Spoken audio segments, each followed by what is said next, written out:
Hey, and welcome to Matt and Jess TV. I am Matt Rose. And I'm Jessica Bun Bun. Welcome to our new Severance Season 2 discussion. And here we're going to talk about one of the most important parts of this past episode, Mhm. Chikai Bardo, at least from a theory perspective, at least from okay, what's really going on here within this extraordinary episode? And that is the concept of the Watchers. We did Mhm. not see these people for very long, but we did see people who kind of sort of look like our MDR team working under Drummond in this episode. Yeah, and they were also putting numbers in a box as a mark is putting numbers in a box, as it's helping with everything that's going on with Gemma. Like, it feels like we have different groups of people that are all kind of working to the same different types of goals. Is it all about Gemma? Some of it.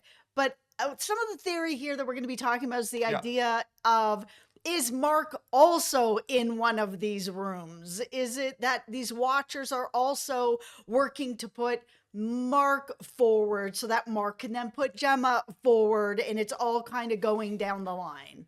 If there's one thing that we know about Lumen, it's that they like their work to be mysterious and Right. important. And I Yes. think it's not just limited, of course, to any one person. There are Mm. experiments within experiments. You know that we saw Milchick with that giant folder that he was having to study. I kind of feel like every person who's higher up at Lumen needs to have like 5 of those to understand what's going on at this point in this company. Absolutely. And I think whatever is going on with Gemma and how they're deprogramming her or making her into this person that they're able to really control. She can't remember certain things. Obviously, Mark is very important to that process. Yeah. And these watchers are also important to this process to make sure that Mark is doing what he needs to be doing to make sure that everything is happening with Gemma. All right, we are going to get into all this good stuff about the Watchers, what they mean. We will disprove one theory that's happening out there around the internet. Mm. Before we go forward here, though, be sure to hit that subscribe button. I mean, for starters, we are so close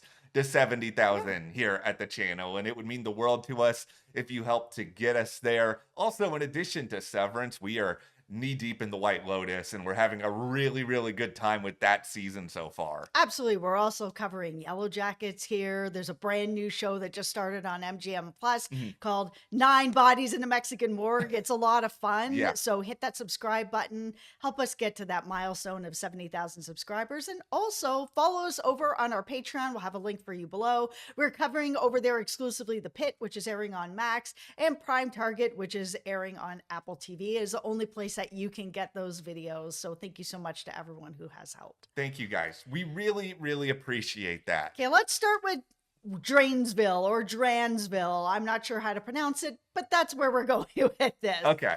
I think, tinfoil hat, Okay. that Mark is in that room. And the reason why is we have the 4 watchers who look like our 4 in MDR. And I feel like with Gemma, she's been going into all these different rooms, all the rooms but Cold Harbor. She doesn't know what that is. She's like, oh, that one is brand new. But she has been in Drainsville. And we saw that the watcher who looks like Mark is also putting numbers in a box, as Mark is putting numbers in a box. And the watcher's file is called Drainsville. And I think that this watcher is specifically working on Mark so that Mark can then work on Gemma. And I think that Mark is in that room. And I think that part of this experiment has been so that Gemma goes into a room, something happens to her in there. She comes out and she's like, oh man, I don't remember what happened, but oh man, my mouth hurts. That sort of is the experiment to make sure that she isn't connected to those memories of whatever happens in that room. I think that there is a Mark in that room so that when she goes in and she sees him or he sees her, that they are also being severed from each other so that when they both leave that room, neither of them remember each other. So when they see each other, it's like, oh, this is Miss Casey. That's all I know her as. Oh, this is Mark S. That's all I know him as. That's how that's working. They are being experimented on in that room together, and that is Mark's room. One of the things that we really have to remember in the midst of all of this is that so much of the end goal with Lumen, at least from our point of view here, seems to be they want to create the ideal worker. And one of the ways to Right. create an ideal worker is to effectively strip them of their identity. I mean, to Right. the point where you think back to season one, like there's a reason why this is Mark S and Helly R. I mean, you're losing your last name, you're Yeah. losing like a big part of your history. You're basically becoming this avatar. And that's where we get into everything that you're saying, which I think is totally correct, is just this idea of you're going into these different rooms, you're having these experiences with different avatars, but because you're an avatar, this should be a switch that you're able to sort of like flip on and off. It's like back in the day when we're both older. So when AOL Instant Messenger first came out, you could go on there, create a screen name, you'd be like, okay, this is my online avatar, but then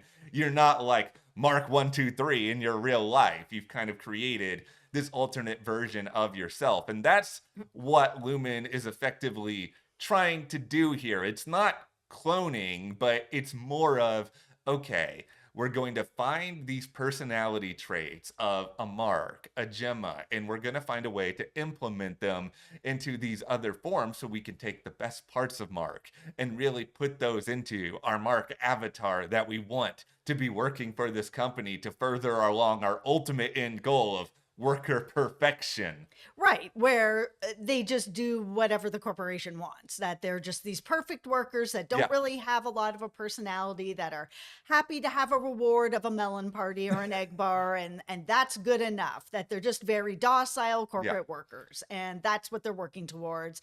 And with Gemma specifically, it feels like they're working to be able to move personalities in and out of different bodies. So Mhm. when, Miss Casey, we don't need Miss Casey anymore. Now we're going to need something else. Okay, cool. We'll have Mark work on that so that we can reprogram her into the next person and the next job. And that way they can just continuously have workers that are able to move in and out of different parts of the corporation to do different things. Mhm. So they don't necessarily have to keep hiring other people. They've just made their perfect workers and they can just move them around as they need to. And this is what is so dark and so twisted about the idea that these watchers even exist, because they're obviously watching what the MDR team is doing when it comes to implementing their numbers. And then, so let's say Mark Watcher sees what Mark is doing with these numbers. And if we're to sort of ascribe those numbers to specific traits, they can sit back and be like, okay, this trait is what I would expect from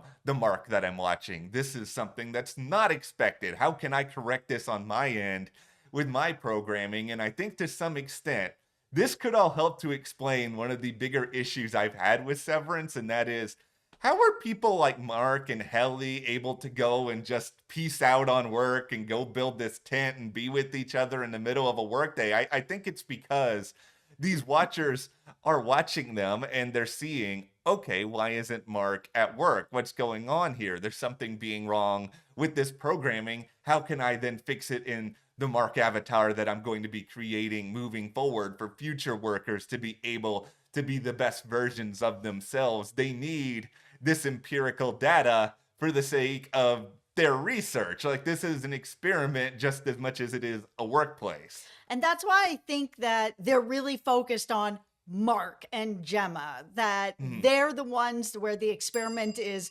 going the furthest. They are getting the most data out of it. They have gotten the furthest with it. And for me, I think it's because Mark entered this program in desperation, Yeah. in depression, in loss and grief, that he's there to lose himself, which is exactly what Lumen wants. They want people who Mhm. just don't want to be themselves anymore. They don't want to think about anything anymore. They can just come in here and do all the corporate work that they want without any sort of issue. And that's why the Mark experiment is working the most, because with Irving, we've done Yeah. a video about this already. We think that Irving is there working as an undercover cop, that he's a detective and he's there trying to figure things out. So his outie is not there out of grief or desperation Mhm. or looking to be manipulated in any kind of way to forget the outside world. And then you've got Dylan, who seems like he's there because he needs a job and he's having a difficult time getting a job in the outie world, and he's just there for that reason. It's not really because he's trying to lose a part of himself and be manipulated into being a good corporate worker. And then you have Hallie, and we know what her background is. She is there because she is part of the Egan family, and Yeah. she is trying to show the world that this is all good. Everything is great. I wouldn't be doing it myself if it wasn't okay for all of you. So she's not there for that reason either. It's Mark that's there because he wants to lose himself in this corporate job. And that is exactly what they're looking for, and exactly why this is actually working with him. What makes all of this so unbelievably funny to me in a very weird way is that we're talking a lot about science and data and experimentation, and yet I think almost every major component of Severance is emotional in that way. It is Mark's grief that has furthered along this experiment with Gemma, and the idea that Cold Harbor is so important is that this is seemingly the end game to being able to turn emotions off completely and have somebody that they can just fully create into someone else Mhm. at any given moment. But because of Mark's emotion and his emotional drive, his interest in finding a way to deal with his loss, he's gotten so much further than anyone else. And then conversely, here you have Helly slash Helena, who's done some unbelievably awful things, but Mhm. also still seems to be having this weird attachment to some of these innies over time. And that this raises the question of, okay, is Helena emotionally going to be able to get here to undo all of this? And its emotions with Dylan and his Annie and Gretchen and everything that's getting messy there that could be furthering along his own experiment. And it's just that this undercurrent of thought, of heart that's driving these characters that I don't know if Lumen ever wants to acknowledge, or maybe they are acknowledging it and they're just taking advantage of that to the fullest. Yeah, it is seemingly that they are trying to pull out emotion to get this perfect corporate worker. Yeah. But then you have Mark, who is in his grief, and that is why I think too that he's getting as far as he is. And the same with Gemma. We don't know Mhm. exactly why she's there, but she has gotten into this car accident. She is now at Lumen. She has agreed to go through all of this, seemingly because she has been promised that she will be back reunited with Mark. Yeah. And while Lumen has delivered on that promise, they are reunited. I think they're also being reunited in this Drainsville room or whatever. I think that this promise of being reunited in general is what is making her go forward with this, which is love. Yeah. Love to want to be back with Mark and be reunited. It's all about emotions, which I think is the thing that is driving them to then being in a spot where they're going to have all of their emotions taken away from them.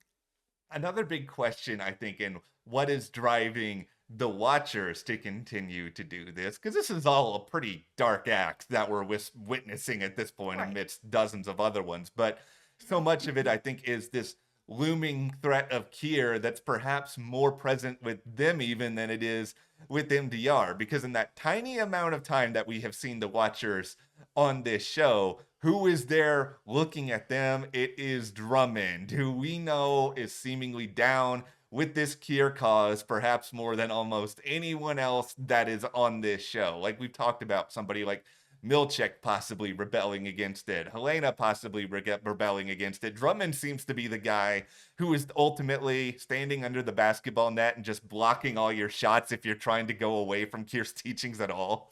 Yeah, and it also feels like, are these watchers the top, or is there somebody watching them? Because with experiments, as we all kind of have an idea, it Yeah. doesn't just take one or two and you're like, "Yeah, I did it. Everything's great." It takes a lot of different people to be able to get to the final product. It's not just one or two. Hmm. So, there's a reason why they all look like people from MDRs. They're also somebody watching them, and that it's not forever, but is there like maybe 10 different programs that are getting it down to now it's working with Mark and Gemma? I think there's just something to the inherent emotional connections that are trying to be established here, even if they're not meeting the watchers and the people that they study. Like they're not face to face, but these watchers are spending so much time analyzing the personalities, analyzing who these people are, who they're watching, implementing data based on them. Like it's not crazy at all under that line of logic that they would bear a little bit of physical similarity. But then this idea of, okay, is somebody then watching them, how cyclical is all this getting? Are there more people who are quote unquote doubles? We Yeah. really kind of took it upon ourselves to do a research project here. Are these watchers the same people who were out in the distance in not Cold Harbor, in the Ortbo mission Yeah. at Woes Hollow?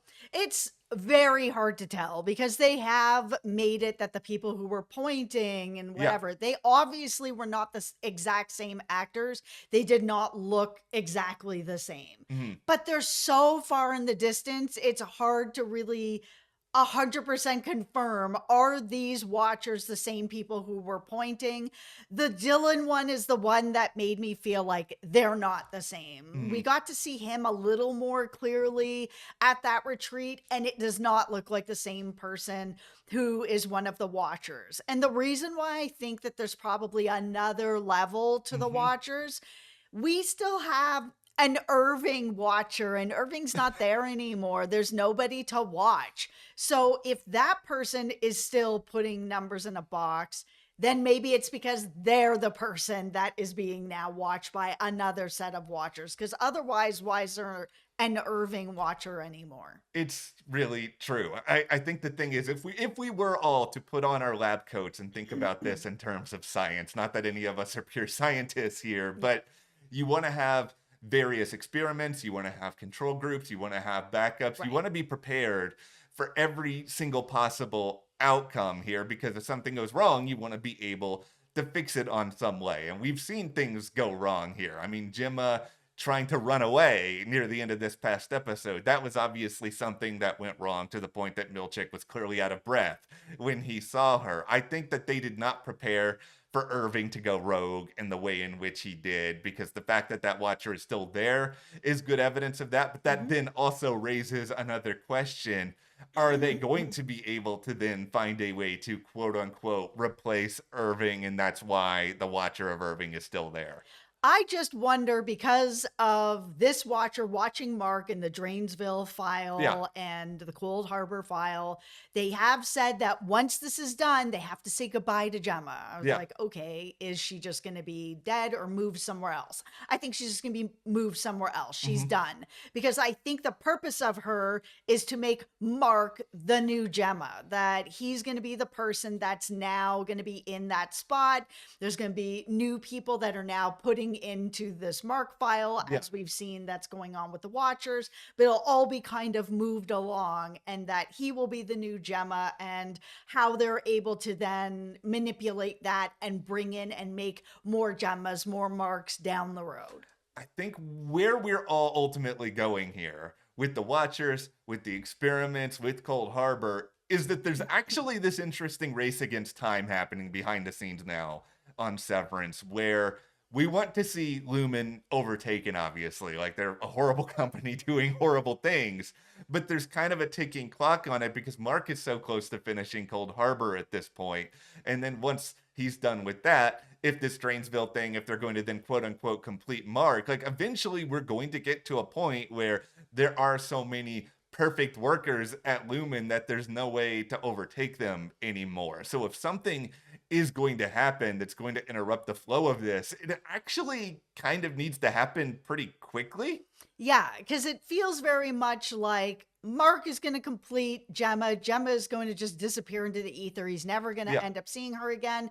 And now he's basically done the work to make himself the new Gemma, which is just depressing. Yeah. And that there will be then at that point, Mark might hit Mark's and he just might not be able to do anything anymore. That he's just going to be this compliant. He doesn't know what's going on anymore. Yeah. All of his free will has been taken, and he's just moving forward like that.